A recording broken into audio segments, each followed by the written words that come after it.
Greetings, everyone. Here are the main points of the video.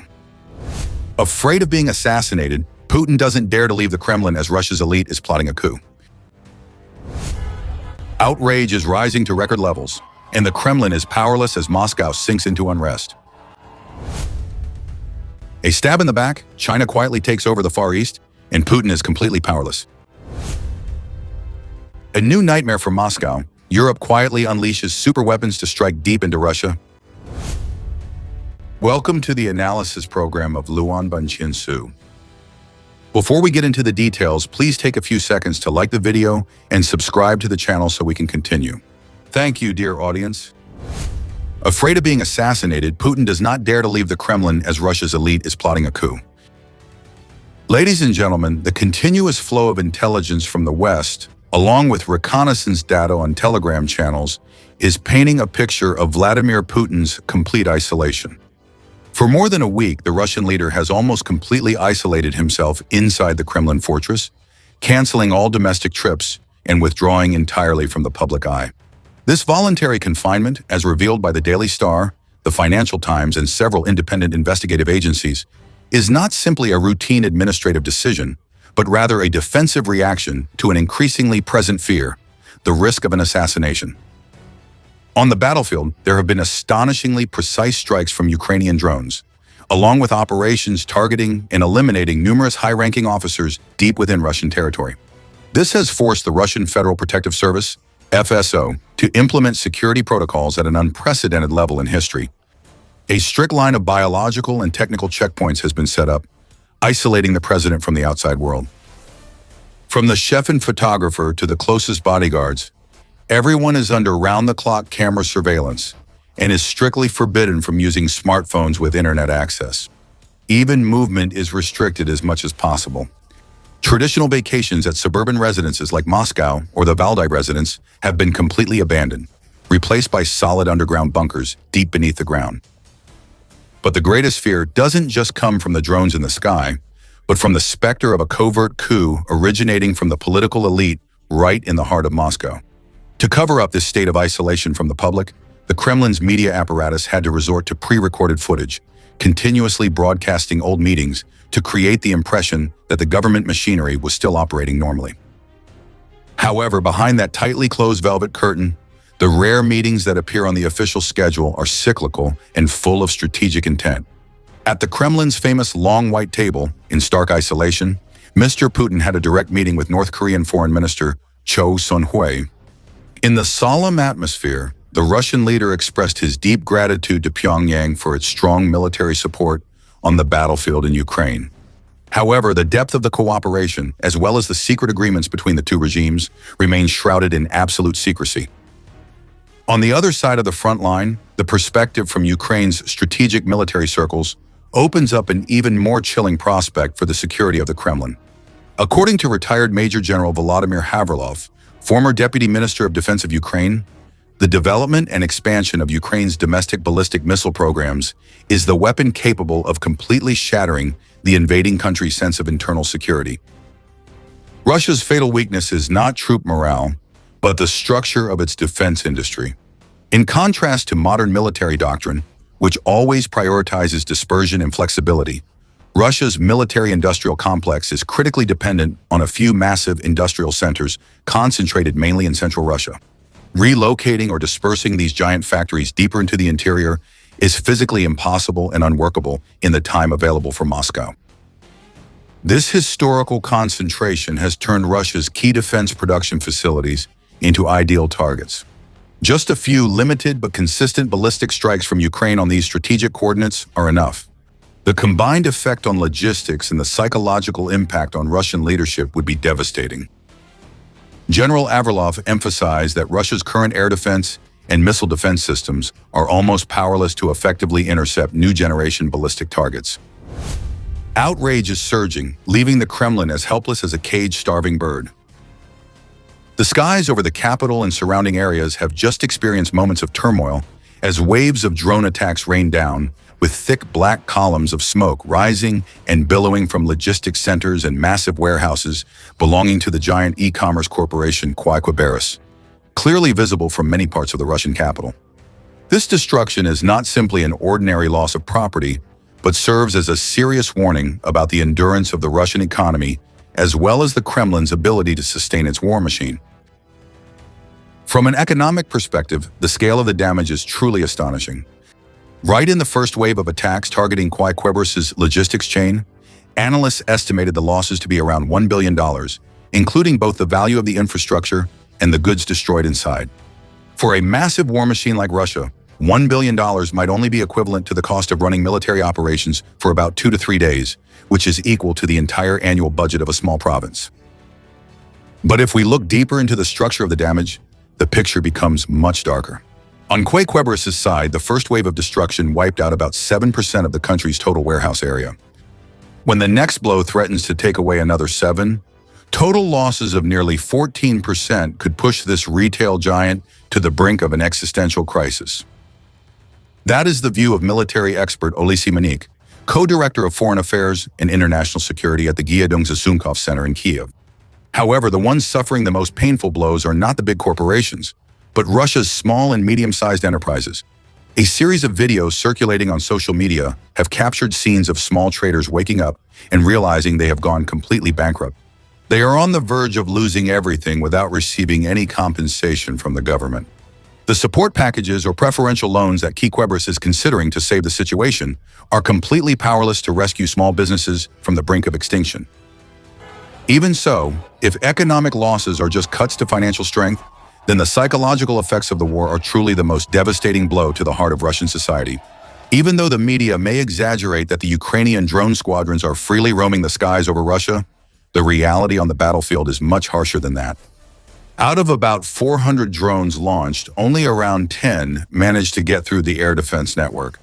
This number pales in comparison to Moscow's overwhelming firepower, where just a day earlier, Russia unleashed a barrage over Kiev. A rain of ballistic missiles fell at a rate of almost 1 per minute for 40 straight minutes, while Ukraine's interception rate did not exceed 20%. Clearly, Russia still holds overwhelming military superiority and can inflict massive losses in both personnel and assets on the opponent. However, the reactions from both sides of the front line created a fateful contrast.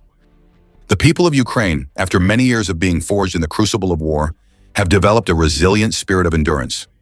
Each attack from the enemy, though painful, could not break their will. On the contrary, the Russian public is facing a shocking moment of truth. War is no longer a distant story on television screens. It has truly knocked on the door and is now a constant presence in the heart of Moscow. This suffocation weighs not only on the business community, but also affects every ordinary citizen who will never receive the cheap goods they ordered. Russian society right now is like a pressure cooker with its lid sealed shut, where the pressure inside is rising day by day. Russian history has shown that the most devastating social explosions often do not start with fierce political declarations, but ignite from the smallest sparks. The historical lesson of the uprising on the battleship Potemkin, where outrage erupted from nothing more than a bowl of spoiled cabbage soup on an otherwise seemingly peaceful day, still serves as a powerful warning. A spontaneous, boundless, and reckless explosion can erupt at any time and anywhere on Russian soil. And when that moment comes knocking, the ruling apparatus in the Kremlin will have to face an unprecedented and brutal test of survival. A stab in the back, China quietly takes over the Far East, and Putin is completely powerless. Amid diplomatic negotiations between Moscow and Washington over the Ukraine issue showing signs of restarting, the Kremlin has already been making silent preparations. A bill has been introduced to create the Super TOG, a priority development region spanning from the Far Eastern Federal District to the Arctic, through a calculated legal move. While under the guise of attractive tax incentives for investors, this move is actually an extremely cunning maneuver. According to political analyst Igor Tishkovich, the core objective of this plan contains two underlying intentions. On one hand, it seeks to dilute China's increasingly suffocating influence in the East, and on the other, it aims to turn this resource-rich land into an open bargaining chip at the negotiation table with the White House. In essence, the TOG Priority Development Zone model and the SCDA Priority Socioeconomic Development Zone are not unfamiliar concepts, but rather variations of the Free Economic Zone model, where businesses enjoy full privileges regarding taxes, tariffs, and even an open immigration mechanism. Although often considered similar, The earlier established TOG zones have provided a much more flexible legal framework and far broader incentives. In contrast, the SETA zones in the icy northern regions are more of a hybrid nature, subject to strong influence and direct intervention from local authorities. Because of that relaxed mechanism, the preferential development zones in the South China Sea quickly became strong springboards for Chinese capitalists. In fact, a series of economic bases here have been completely Sinicized, from the management apparatus and labor force to the entire internal operating methods. In theory, it was once hoped that this wave of investment would provide a technological boost to help propel both the local and national economies. However, Beijing has never intended to share its high-tech secrets. They have only persistently and cautiously focused on exhausting natural resources. As a result, the Far Eastern Federal District is becoming an economic branch fully dependent on China. Not stopping there, Beijing began to set its sights greedily on the priority areas in the Arctic, which are home to the highly strategic Northern Sea Route. Owning key seaports here would allow China to control the world's vital maritime routes, a scenario that makes the Kremlin shudder with fear and forces them to find every way to delay the infiltration of Chinese corporations. Facing the threat of losing the eastern territories, President Vladimir Putin tried to revive the spirit of anchorage, proactively offering former President Donald Trump and American officials the opportunity to access resources and lucrative business opportunities in the Arctic and the Far East. For Washington, this is a golden opportunity to implement its strategy of containing China, control new transport corridors, and directly compete for strategic resources. The Russian leader deeply understands this mindset and wants to use it as a bargaining chip to gain key concessions from the U.S. on the Ukraine issue, from a ceasefire agreement to a path for Russia to return to the global economy. However, this is a breathtakingly risky game. Giving the Arctic to the U.S. while ignoring Beijing's interests is very threatening, especially since Washington wants to enter areas where Chinese businesses are already deeply established.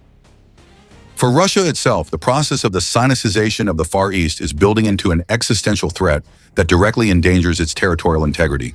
Every empire in history has survived by maintaining territorial connectivity, but once the usual routes, even domestic flight paths connecting the Far East with Moscow are disrupted, this land will quickly and easily pivot toward the new center of power in Beijing.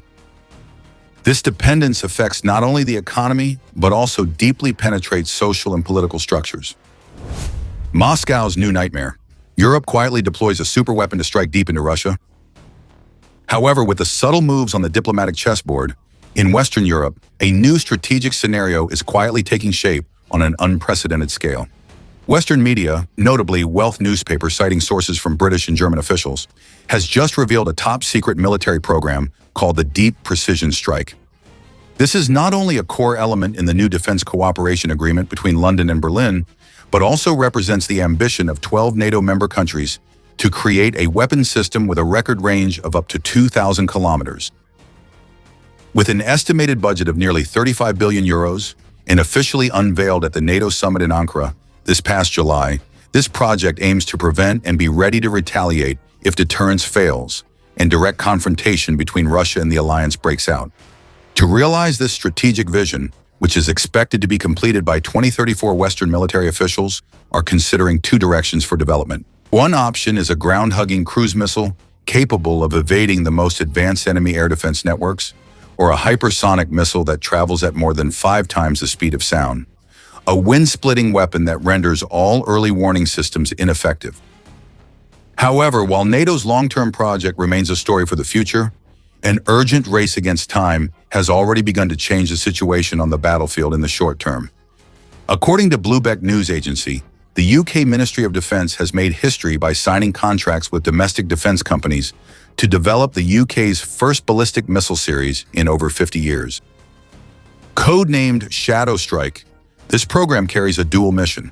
It directly supports the Ukrainian military while gradually freeing Europe from its long-standing dependence on American weapon stockpiles. Normally, the process of researching and putting a ballistic missile system into operation requires at least a decade. However, under the intense pressure from the battlefield, London made a bold decision by compressing the entire process. By flexibly adjusting technical specifications after extensive consultations with the defense industry, the missile was optimized from its original range of over 600 kilometers with a 300 kilon warhead to a range exceeding 500 kilometers with a 200 kilon warhead, while capping the maximum cost at 800,000 pounds per unit. It is expected that test launches will take place within the next 12 months in order to deliver the first shipments to Kyiv by the end of 2027. The breakthrough of this system lies not only in its manufacturing speed, but also in its design, which aims for a low-cost ballistic missile series that is easy to mass-produce and minimizes export barriers. It is built to be compatible with a variety of mobile launch platforms, capable of rapid firing and able to operate resiliently even in environments heavily affected by electronic warfare. This system aims to shift firepower balance in Eastern Europe. For Kyiv, Typhoon is not simply a few expensive symbolic missiles, but the key to unlocking large-scale strike capabilities targeting major logistics depots, air bases, supply routes, and command centers deep within occupied territories as well as in Russia's rear areas. And for Moscow, this is a bad sign. It marks the moment when Europe no longer just drains its old stockpiles to provide limited aid, but has officially activated its own separate defense industry to support the war in Ukraine. This will become a continuous flow of firepower, directly threatening the security structure of Russia in the long term. While Russian weapons are deteriorating, Ukraine continues to achieve new breakthroughs in military hardware. So in your opinion, what does Putin have left to defeat Ukraine?